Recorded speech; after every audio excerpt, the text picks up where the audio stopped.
واحلل عقدة من لساني يفقه قولي أما بعد السلام عليكم ورحمة الله وبركاته. Құрметті жамағат, кеше Алланың қалауымен тәпсір сабағының кіріспесін бастаған болатынбыз. Және де ол кіріспеде естеріңізде болса, Алла Тағаланың кәләмі болған Құранды оқып қана қоймай, оның мағынасын түсіну, және де оның тәпсірін білу, және де оған амал ету қаншалықты маңызды екендігін кешегі дәрісте сіздермен өткен болатынбыз. Бүгінгі дәрісімізде Алла қаласа Құранның тәпсірін бастаймыз. Енді кез келген адам, кез келген мұсылман Құранда оқымас бұрын, Құранды ашпас бұрын, кез келген сүрені бастамас бұрын, жаңа Фатиха сүресі болсын, Құрандағы кез келген аяттарды оқымас бұрын не істейміз? Аузу биллахи минаш шайтанир ражим. Аллах Тағаланың бірінші Аузу биллахи минаш шайтанир ражим. Сондай адамзаттың дұшпаны болған, бүкіл жаратылыстың қасты дұшпаны шайтаннан, Аллах Тағаладан пана сұраймыз, яғни шайтанның азғыруларынан. Енді осы Аузу биллахи минаш шайтанир ражим деген сөз кішкентай ғана бір 4-5 сөйлемнен ғана тұрса да, оның мағынасы өте терең. Біз күнде Құран оқитын кезде Аузу биллахи минаш шайтанир ражим, бисмиллахир-рахманир-рахим деп тез-тез айтып өтіп кетеміз, бірден Құранымызға кірсек. Бірақ та Аузу биллахи минаш шайтанир ражим, бисмиллахир-рахманир-рахим деп айтудың өзін мағынасын біліп тұратын болсақ, соның өзін біз жүрекпен мағынасын түсініп айтатын болсақ, өте үлкен терең мағына жатыр дейді. Енді Алла Тағала қасиетті Құран кәрімде Нахл сүресі 98-ші аятында бізге бұйырады: Аузу биллахи минаш шайтанир ражим, фа иза қарақтал Құр'ана фастаиз биллахи минаш шайтанир ражим. Егерде Құран оқығың келсе дейді, бірінші шайтанның азғыруынан Аллах Тағаладан пана тілеп ал дейді. Яғни бұл Құран оқымас бұрын Аузу биллахи минаш шайтанир ражим деп айту, ол Аллах Тағаланың Құрандағы бұйрығы екен. Енді имам Сабуни өзінің Сафуат Тафасир атты кітабында Аузу биллахи деген сөзге мынандай анықтама береді. Ол жерде Аузу деген сөздің мағынасын айтады: Астажиру би жанабиллахи ва а'тасиму бихи минаш шайтанир ражим ал-ади вал мутамаррид. Енді Аузу биллахи деген сөздің мағынасы, Аузу деген сөздің мағынасы араб тілінде пана тілеймін деген мағынаны білдіреді. Яғни пана тілеймін, я болмаса біреудің артына, бір бағананың артына ма тығылып қалу деген мағынаны білдіреді. Яғни біз тығыламыз, пана тілейміз, яғни жасырынамыз. Кімнен? Шайтанның азғыруынан. Кімге жасырынамыз шайтанның азғыруынан? Аллах Тағаланың құзырына келіп жасырына дегенбіз. Және де имам Сабуни шайтанға екі түрлі сипат беріп тұр: әл-ати дейді, және де мутамаррид дейді. Ати дегеніміз ол қаскүнем, нағыз жер бетіндегі қаскүнем, ол шайтанның өзі екен. Яғни ол қиямет қайым болғанға дейін Аллах Тағала оған толықтай еркіндік беріп қойған. Ол тек қана бізге ойлайтыны жамандықтан басқа ештеңе емес екен. Сол үшін ати деген сипат беріп қойған. Екінші сипат мутамаррид. Мутамаррид дегеніміз бүлікші. Ол бүкіл жерде бүлік салады да жүреді. Адамдардың арасына от салады, ерлі зайыптылардың арасына от салады, басқа да жақындардың, мұсылмандардың арасына от салып, бүкіл жерде бүлік тудырады да жүреді. Сол арқылы өзімен бірге адамзатты қиямет қайымда тозаққа барынша көбінше адамдарды өзімен бірге сүйреп алып кету оның мақсаты екен шайтанның. Сондықтан да біз Құран оқитын кезде әрдайым Аузу биллахи минаш шайтанир ражим деп шайтанның азғыруынан Аллах Тағаладан пана тілеймін деп Аллах Тағалаға біз сыйынып алуымыз керек екен. Және де ғалымдарымыз айтады, тек Құран оқитын кезде ғана емес, әрбір ісімізде Аузу биллахи минаш шайтанир ражим деп айтатын болсақ, кез келген ісімізде, мысалға бір нәрсені қателік жасап қойдық па, содан Аузу биллахи деп содан өкінетін болсақ, тәубе сияқты, астағфирулла деген сияқты мағынада Аузу биллахи деп кез келген істе айтатын болсақ, Аллах Тағала бізді көптеген жамандықтарынан, келе жатқан бәле-жаладан қайтарады екен. Аллах Тағала бізді сақтап қояды. Имам Сабуни сөзін жалғастырады: Ани ядуррани фи дини ва дүнияя. Не үшін шайтанның азғыруына сыйынамыз Аузу биллахи минаш шайтанир ражим деп? Ол маған зиян тиіп кетуінен, фи дини ва дүнияя, дініме зиян тиіп кетуінен, яғни менің дініме, оқып жатқан намазыма, Құраныма кедергі болуынан, және де дүниеме дейді, дүниелік істерімізде де бізге харамды араластырып қоюда. Мысалы, жұмыс нәпақа тауып жүретін болсақ, соған бір харам араласып кетуінен, басқа да отбасылық мәселелер бар, дүниелік істеріме зиян тигізіп қоюдан, және де менің дініме зиян тигізіп қоюынан Аллах тағаладан пана тілеймін деп кез келген Құранды оқитын кезде осы сөзді айтады екенбіз. Я болмаса мені Аллах тағала бұйырған істер бар, намаз бар, басқа да Аллах тағаланың бұйырған бұйрықтары бар. Осы бұйрықтарынан Аллах тағала мені, шайтан мені тосып қоюынан Аллах тағаланың сыйынам дейді. Өйткені Аллах тағаланың әмірлерін біз орындайтын кезде бізге кім кедергі болады? Әлбетте шайтан кедергі болады. Сондықтан Аллах тағаланың әмірлерін, бұйрықтарын ешқандай кедергісіз орындау үшін шайтанның азғыруынан Аллах тағалаға сыйынам деп айтады екенбіз. Ва ахтами бил халиқис сами'ал алим мин хамазихи ва ламазихи ва васабасихи. Және де Аллах тағалаға сыйынам дейді. Шайтанның, Аллах тағаладан жәрдем сұраймын дейді. Аллах шайтанның мені өсекке сүйреуінен, яғни өсекке, ғайбатқа тартуынан, және де шайтанның демінен, оның шайтанның сыбырлауынан, уәсуәсесінен, жаңағы азғыруынан Аллах тағаладан жәрдем сұраймын дейді. Фаинна шайтана ла якуфуху анил инсани ила Аллахи раббил аламин. Не үшін біз аузу биллахи минаш шайтанир ражим деп міндетті түрде Аллах тағаладан жәрдем сұраймыз, Аллах тағаладан пана сұраймыз? Аузу биллахи деген сөзді айтпай Құранды бастай берсе бола ма екен? Негізінде шайтанның осындай жауыздықтарынан, шайтанның азғыруларынан, шайтанның демінен бізді сақтап қалатын имам Сабуни айтып жатыр. Бізге тосқауыл болатын, екі арада кедергі болатын тек қана Алла тағала дейді. Алла тағаладан басқа ешкім бізге шайтанның мына жауыздықтарынан, ойлаған істерінен, жаңағы азғыруынан ешкім кедергі бола алмайды. Тек қана Аллах тағаланың өзі ғана кедергі бола алады. Сол үшін біз Құранды бастайтын кезде міндетті түрде аузу биллахи минаш шайтанир ражим деген сөзді бастауымыз керек. Ани наби саллаллаху алейхи ва саллям, пайғамбарымыз Мұхаммад саллаллаху алейхи ва саллям, аннаху кана иза қама минал лайл ифтатаха салатаху бит-такбир сумма яқул. Пайғамбарымыз саллаллаху алейхи ва саллям жеткен хадисте, пайғамбарымыз саллаллаху алейхи ва саллям түнде намазға тұрған кезде міндетті түрде ифтитах такбирін, намазды ашатын такбирді алғаннан кейін міндетті түрде аузу биллахи минаш шайтанир ражим деп шайтанның азғыруынан Аллах тағалаға сыйынып алады деген. Енді бұл жаңағы айттық, аузу деген сөздің мағынасы. Аузу деген сөздің мағынасы араб тілінде бір нәрседен жасырынып қалу, пана тілеп қалу, және де бірдеңеден тығылып қалу. Шайтанның азғыруынан Аллах тағаланың құзырында пана тілеп, Аллах тағаланың құзырында біз жасырынып, Аллаға тығылып қалады екен шайтаннан. Және де Аллах тағала бізді өзінің қалауымен әлбетте сақтайды дейді. Енді шайтан деген сөздің мағынасы. Шайтан деген сөздің мағынасы араб тілінде шатана деген сөзден шығады. Шатана дегеніміз не? Шатана дегеніміз араб тілінде тікелей аударған кезде алыстау деген мағынаны білдіреді. Шайтан неден алыстап кеткен?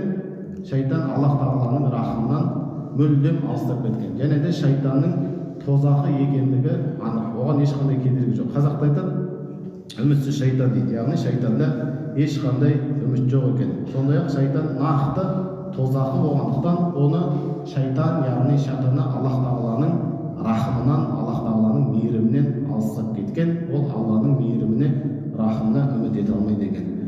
Құранда Сад сүресінде 85 аятында Аллах тағала айтады: "Ла амла анна джаханнама минка ва мимман таби'ака минхум ажма'ин". Тозақты сенімен дейді. Аллах тағала шайтанға айтып жатыр, тозақты сенімен және де саған ергендермен толтырамын дейді. Яғни шайтанның артынан еріп кететін болсақ, әлбетте біздің баратын жеріміз ол не екен? Тозақ екен. Және ғалымдарымыз айтады, мына жерде Аллах тағала бізге не нәрсені үйретіп жатыр? Аузу биллахи минаш деп, жаңағы егер араб тәжвидін оқыған болсаңыздар, шәмшия қамария деген әріптер бар ғой. Алиф лам деген артикльдан кейін шәмшия қамария деген әріптер келеді. Сол алиф лам деген сөзбен айтылып жатыр дейді. Минаш шайтанир ражим. Яғни Аллах тағала бізге мин шайтанир ражим деп үйретіп жатқан жоқ. Минаш шайтанир ражим деп алиф лам деген шайтанның алдына алиф лам деген әріптер қойылып тұр. Ол нені білдіреді дейді? Ғалымдарымыз айтады, ол лил истиғрақ дейді. Истиғрақ дегеніміз жалпылама мағынаны білдіреді. Яғни нақты бір шайтаннан сақта деп тұрған жоқ. Шайтан деген мағынаның ішіне кіріп кететін бүкіл нәрседен сақта. Оның ішінде шайтанның үлкені бар, жаңағы іблістің өзі бар. Оның ішінде шайтанның әскерлері бар, жыннан болған шайтандар бар, адамнан болған шайтандар бар. Соның барлығынан не істейміз? Солардың азғыруынан сақта дейміз. Ғалымдарымыз айтады, көзге көрінбейтін шайтандардан, жаңағы шайтанның әскерлері, жыннан болған шайтандардан қарағанда көзге көрінетін шайтандар қауіптірек. Яғни бізді көзге көрінбейтін шайтандар бізді азғырады. Егер де оның қалауына көнбей қойсақ, кетеді ол. Ал көзге көрінетін шайтандар қалай? Бізді азғырумен ғана қоймай, бізге күш көрсетуі мүмкін. Сондықтан көзге көрінетін шайтандар ғалымдарымыз айтады, ол өте қауіпті дейді. Минаш шайтанир режим деген кезде тек қана жаңағы іблистен болған, жыннан болған шайтандар ғана емес, адамдардан болғанда, көзге көрініп тұрған шайтандардан да Аллах Тағаладан пана сұраймын. Солардың мені азғырып, Аллах Тағаланың харам қылған істеріне сүйреп алып кетуінен Аллах Тағаладан пана сұраймын. Аллах Тағаланың құзырында тығыламын дейді. Ан'ам сүресінің 112 аятында айтады, жаңағы сөзімізді қуаттайды. Аузу биллахи минаш шайтанир режим. Ва казалика жа'ална ликулли набийин адуан шаятинал инси вал джинни дейді. Бүкіл пайғамбарларға Аллах Тағала айтып жатыр, жыннан болған және де адамнан болған шайтандардан дұшпан жараттық дейді. Яғни біздің дұшпандарымыз тек қана іблис қана емес, шайтанның өзі ғана емес, және де жыннан болған шайтандар ғана емес, біздің дұшпандарымыз адамдардан да болған шайтандар. Яғни адамдардан болған шайтандар, олар бізді харам нәрселерге итермелейді деген. Кейде Алла Тағала қасиетті Құран кәрімде айтқандай, сендерге отбасыларың жаңағы әйел бала шағаларың сынақ дейді. Кейбіреулердің отбасы адам шайтан болып кетуі мүмкін. Үйінде жүрген әйелі, үйінде жүрген бала шағасы, ата-анасы егер намаздан тосатын болса, демек Аллах Тағаланың әмірлерінен тосатын болса, оларда адам шайтанның рөлін атқарып кетуі мүмкін екен. Сондықтан көбінесе көзге көрінбейтін шайтан ғана емес, адамнан болған көзге көрінетін шайтаннан да біз пана сұрауымыз керек екен. Енді шайтан деген сөздің мағынасын түсіндік. Шайтан дегеніміз Алланың рахымынан ұзап кеткен нәрсе. Сол нәрседен біз Құран оқығанда ғана емес, әрдайым аузу биллахи минаш шайтанир режим деп сақтанып жүретін болсақ, Аллах Тағала бізді көптеген жамандықтардан және де ашудан сақтап қояды екен. Ражим дегеніміз не деген сөз? Шайтан деп қана қойған жоқ, шайтан ражим деп тұр. Жанына ражим деген сипатты қосып қойды. Ражим дегеніміз лағнетке ұшыраған дейді. Я болмаса екінші мағынасы бар дейді, таспен қуылған дейді.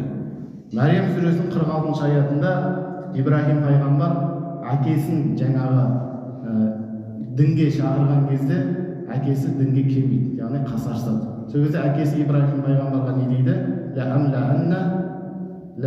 Лаиллам тантахи ла аржуманнак дейді. Яғни ражим деген сөзді қолданады әкесі. Ла аржуманнак деген, егер де сен осы шақыруыңды, дауатыңды, насихатыңды тоқтатпасаң, онда мен сені ражим қыламын дейді. Ражим қылам дегенім қазір таспен атып қуып жіберем, я болмаса сені лағнеттеймін деген мағынада. Бұл ражим дегеніміз лағнетке ұшыраған, я болмаса жәннаттан таспен қуылған деген мағынаны білдіреді. Шайтан дегеніміз сол Алланың рахымынан ұзаған және де лағнетке ұшыраған деген мағынаны білдіреді екен. Енді аузу биллахи минаш шайтанир режим деген сөзді айту ол үлкен маңызға ие. Тек қана Құрани кәрімді оқыған кезде ғана емес, бүкіл істерімізде аузу биллахи минаш шайтанир режим деген сөзді айтуымыз керек. Мысалға, Құранға қарап тұратын болсақ, Құранда көптеген пайғамбарлар осы аузу билла деген сөздерді көп айтқан. Құранда қиссаларға қарайтын болсақ, пайғамбарлар көп осы сөзді айтқан, және де Аллах Тағала өзінің осы пайғамбарлардың, елшілерін көптеген жамандықтардан сақтап қойған екен. Соған бірнеше мысалдар айтып өтейік. Худ сүресінің 45-46 аяттарында былай дейді, Нух пайғамбардың мысалы жайында: "Ва нада Нухун раббаху фақала рабби инна бини мин ахли ва инна ва'дакал хақ" дейді. Нух пайғамбар жаңағы Раббысына жалынып жатыр. Ол бүкіл қауымын дінге шақырған кезде өзінің туған ұлы қасарысады, дінге келмейді. Сөйтіп жаңағы топан су алатын кезде, бәрі кемеге мініп жатқан кезде ұлы не дейді? Ұлы қалып кетеді. Кемеге Аллах Тағалаға сенбегендіктен, Алланың дініне сенбегендіктен Нухтың шақыртуына құлақ аспай, мен сенің Аллаңсыз-ақ жаңағы осы топан судан құтыламын деп жаңағы қасарысады. Сол кезде Нух пайғамбар не дейді? Аллах Тағалаға жалбарынады: "О Алла, ол менің отбасымнан" дейді. "Менің ұлым, жаңағы сенің уәдең хақ, қалай қыламын" деп Аллах Тағалаға жалбарынып жатыр ұлы үшін. Ва анта ахкамул хакимин, және де сен үкім берушілердің ішіндегі ең әділ үкім берушісің дейді. Аллах Тағала Нұх пайғамбарға не деп жауап береді? Қала я Нуху иннаху лайса мин ахлик дейді. Ей Нұх, ол сенің отбасыңнан емес дейді. Неге? Өйткені ол саған ермеді, Аллах Тағаланың әмірін орындамады. Сол үшін ол сенің отбасыңнан емес деп Аллах Тағала Нұхқа айтып жатыр. Иннаху амалун гайру салих. Оның істеп жатқан амалдары, істері салихалы емес. Фала тасални ма лайса лака бихи илм. Сен өзіңде жоқ нәрсе жайлы, яғни өзіңде жоқ ақпарат жайлы, өзіңде жоқ білім жайлы менен нәрсе сұрама дейді. Яғни сен не сұрап жатқаныңды Аллах Тағала айтып жатыр, өзіңде білмейсің дейді. Ини аидука ан такуна минал жахилин. Яғни Аллах Тағала Нұх пайғамбарға айтып жатыр, надандардан болма деп Аллах Тағала Нұхқа насихат айтып жатыр. Сол кезде Нұхтың сөзі не болды? Қала робби инни аузу бика мин ас'алака ма лайса ли бихи илм. Сол кезде Нұх пайғамбар не деп жауап береді? Аузу бика дейді. Аллах Тағала өзінен жалбарынам, мына өзімде жоқ білімді сенен сұрап қоюдан жалбарынам деп Нұх пайғамбар аузу бика деген сөзді қолданады екен. Осы аузу бика деген сөзді қолданғаны үшін Аллах Тағала не дейді? Ол Нұх пайғамбарды топан судан сақтап қалады, және де көптеген жамандықтардан сақтап, Нұх пайғамбарға екі дүниеде де амандық береді. Осы аузу бика деген сөзді айтқан үшін. Енді Мұса пайғамбардың оқиғасы жайында жаңағы Бақара сүресінде келеді, білесіздер. Бір адамды жаңағы өлтіріп қойған кезде, Бақара сүресінде қисса, бір адамды өлтіріп қойған кезде, ол адамды кім өлтіргенін таппай жатады, яғни қылмыскерді таппай жатады. Сол кезде Аллах Тағала Мұса алейхиссаламға не нәрсені уақи етеді? Мына бір сиырды сойып, сол сиырдың жаңағы бір мүшесімен, сүйегімен әлгі өлген адамды ұрса дейді, ол адам тіріліп, өзін кім өлтіргенін айтады дейді.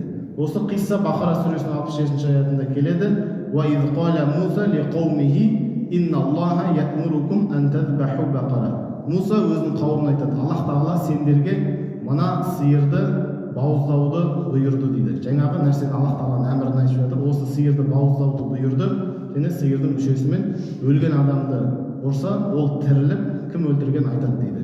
Бұлай логикалық тұрғыдан қарап тұрған кезде ол бір жаңағы ақылға сыйымсыз нәрсе сияқты. Қолу ататтахидуна хузуа. Қауым не де жауап берді Мұсаға? Сен бізді мазақ қылып тұрсың ба дейді. Бізді келемеждеп мазақ қылып тұрсың ба деп жауап береді. Қола аузу биллахи ан акуна минал жахилин. Сол кезде Мұса алейхиссалам Аллах Тағалаға не деп жалбарынады? Аузу биллахи деп жалбарынады. Ва Аллах Тағала, мен саған жалбарынам, мен надандардан болып қалудан Аллах Тағала сенен жалбарынам дейді. Осы аузу биллахи деген сөзді айтқан үшін Аллах Тағала Мұса алейхиссаламды жерге қаратқан жоқ. Ақыры сол сиырды сойып, расында да жаңағы өлген адам тіріліп, кімнің өлтірген айтқан екен. Аллах Тағала Мұса алейхиссаламды аузу билла деген сөз үшін жерге қаратқан жоқ, масқара қылған жоқ, абырой берді дейді. Енді Юсуф сүресінің 23 аятында келеді. Яғни Юсуф пайғамбардың оқиғасын баршаңыз білесіздер. Юсуф алейхиссаламға жаңа қожайынның әйелі зина жасауға шақырады деген. Зина жасауға шақырады. Сол кезде Юсуф сүресінде келеді 23 аятында аузу биллахи минаш шайтанир ражим кадалика линасрифа анху су вал фахша дейді. Қожайынның әйелі жаңағы Юсуф алейхиссаламды зинаға шақырып жатқан кезде Юсуф алейхиссалам не деді? Аузу биллахи деді. Яғни Аллах Тағалаға осы арсыздыққа баруға, зинаға баруға, және қожайынына жаңағы опасыздық жасаудан Аллах Тағалаға сыйынам деді. Аузу биллахи деді. Сол аузу биллахи деп айтқаны үшін Аллах Тағала оны Құранда келеді, кадалика линасрифа анху. Сол аузу биллахи деп айтқан үшін Аллах Тағала Юсуф алейхиссаламнан уассу вал фахша бүкіл жамандықтарды, күнә атаулыды, фахша барша арсыздықтарды осы Юсуф алейхиссаламнан алып тастадық дейді. Яғни арсыздықтан, күнә жасаудан Аллах Тағала Юсуф алейхиссаламды сақтап қалды. Сол сияқты Құранда да көптеген аяттарында Аллах Тағала пайғамбарымыз Мұхаммад саллаллаху алейхи ва салламға осы аузу билла деген сөзді көп айтуды бұйырады. Өзіміз күнделікті намазда оқып жүрген қул аузу бироббил фалақ, жаңағы таң шапағының Раббысына сыйынам, қул аузу бироббин нас, адамдардың Раббысына сыйынам деген сияқты аузу билла деген сөзді көбірек айтуды Аллах Тағала пайғамбарымыз Мұхаммад саллаллаху алейхи ва салламға бұйырады екен. Муслимде және Бухариде келген хадисте пайғамбарымыз саллаллаху алейхи ва салламның көзінше екі адам бір-бірімен ерегесіп қалады. Ерегесіп бір-бірімен төбелесіп жатады. жаңағы екеуінің ашулары басылудың үстіне одан сайын барған сайын күшейіп бара жатыр. Яғни бір-біріне деген өшпендіктері күшейіп бара жатыр, ашулары күшейіп жатыр. Тіпті қоятын емес. Сол кезде пайғамбарымыз саллаллаху алейхи ва саллям Муслимде келеді, хадисте не дейді? Инни ла а'ламу калиматан лау қалаха ла захаба анху ма яджиду дейді. Мен бір сөзді білем дейді пайғамбарымыз саллаллаху алейхи ва саллям. Егер осы сөзді екеуі айтса дейді, тым құрмағанда екеуінің біреуі айтса, онда олардан жаңағы дәл қазір бойындағы дұшпандығы, ашу, ызасы, жаңағы өшпенділігі, ашуы бәрі тарқап кететін еді дейді. Ол қандай сөз дейді? Қоле айтып жатыр пайғамбарымыз саллаллаху алейхи ва саллям, аузу биллахи минаш шайтанир ражим, жаңағы Аллах тағаладан, шайтанның азғыруынан пана тілеймін деген сөз. Аузу биллахи минаш шайтанир ражим деген сөзді айтатын болса, онда ол жаңағы екеуі бір-бірімен ерегесіп жатқан, төлесіп жатқан адамдардың ашуы тарқайтын еді дейді. Біз біреумен мысалға сөзге келіп қалсақ, бізді ашу билеп алатын болса, онда адам қатты ашуланған кезде біздің ашуымыз ақылымызды басып кетеді деген. Сондықтан да біз қатты ашуланғанда біреумен сөзге келіп қалсақ, аузу биллахи минаш шайтанир ражим деген сөзді айтатын болсақ, яғни Аллах тағала бізді жамандықтардан сақтап қояды. Ол сөздің артында не тұр? Егер біреумен сөзге келіп ерегесіп жатқан кезде, егер де менікі дұрыс емес болса, Алла тағала оған әділетсіздік, зұлымдық жасап қоюдан сақтайды. Егер де менікі дұрыс болса, ақиқат мен жақта болса, соның өзінде де жаңағы шектен шықпаудан Аллах тағала мені сақтап қойды. Аузу биллахи минаш шайтанир ражим деген сөзді айтсақ, Аллах тағала біздің ашуымызды тарқатып, көптеген жамандықтардан алып қалады деген. Мысалға, екі адам төбелессе, ол екеуі де жаңағы жамандыққа ұшырап кетуі мүмкін. Біреуі сотталып кетуі мүмкін, екіншісі өліп кетуі мүмкін. Сондықтан да аузу биллахи минаш шайтанир ражим деген сөз жай ғана біз күнде тез аузу биллахи минаш шайтанир ражим деп айтып кетсек те, оның мағынасы өте үлкен. Осы сөздер арқылы біз күніне қанша рет қайталап айтсақ, Аллах тағала сонша бізді келе жатқан жамандықтардан, бәле жаладан, дүниедегі болсын, дініміздегі болсын, жамандықтардан Аллах тағала баршамызды сақтап қойды деген. Келесі сабағымызда бисмиллахир-рахманир-рахим сөзінің тәпсірін түсіндіріп, одан кейін Бақара сүресінен бастап Құран тәпсіріне кіреміз. Уахиру дa'wana